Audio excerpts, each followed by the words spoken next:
Hi అండి, ఎలా ఉన్నారు అందరూ? ఈరోజు బర్బటి టమాటా కర్రీ చేస్తున్నానండి. అది చాలా చాలా బాగుంటుంది కాంబినేషను. ఇది ఎలా చేసుకోవాలో ఒకసారి చూసేద్దాము. నేను కళాయి పెట్టుకొని ఆయిల్ వేసుకున్నాను.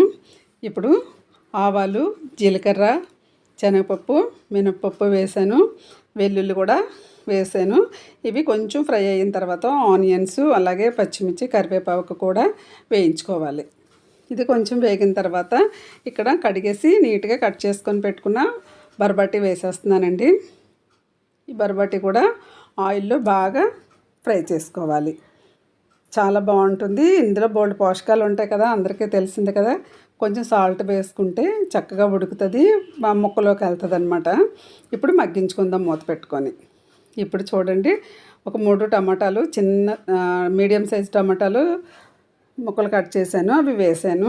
ఇప్పుడు కారం, పసుపు, ధనియాల పొడి, జీలకర్ర పొడి, సాల్ట్, ఇందాక కొంచెం సాల్ట్ వేసాం కదా, చూసుకొని సాల్ట్ వేసుకోవాలి. ఇప్పుడు మూత పెట్టేసుకొని ఒక 2 మినిట్స్ మగ్గించుకుందాం. చూడండి, చక్కగా మగ్గిపోయింది కదా. ఇప్పుడు వాటర్ వేసేసుకోవాలి.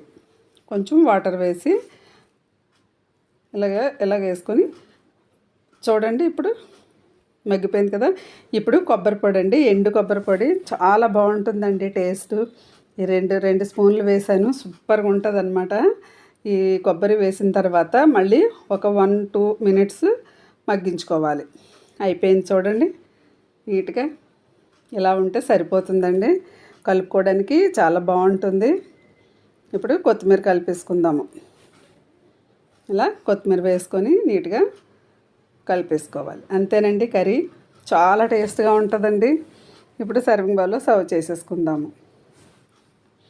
ఇది రైసు, అలాగే చపాతీ, రోటీకి, దేనికైనా సరే చాలా బాగుంటుంది. ఇప్పుడు చిక్కుడుకాయలు, అలాగే అలసందులు, ఇవన్నీ అంటారు కదా, ఇవన్నిటిలోనూ కూడా మంచి పోషకాలు ఉంటాయి. కాబట్టి మనం అన్నీ కూడా టేస్ట్ చేయాలి, తినాలి. అన్నీ కూడా ఏ సీజన్లో పండినవి ఆ సీజన్లో అన్నీ కూడా మనం తింటే మన హెల్త్ బాగుంటుంది.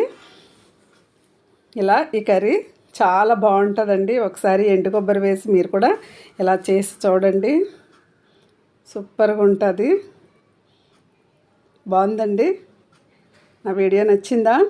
నచ్చితే లైక్ చేయండి, సబ్స్క్రైబ్ చేయండి. Thank you.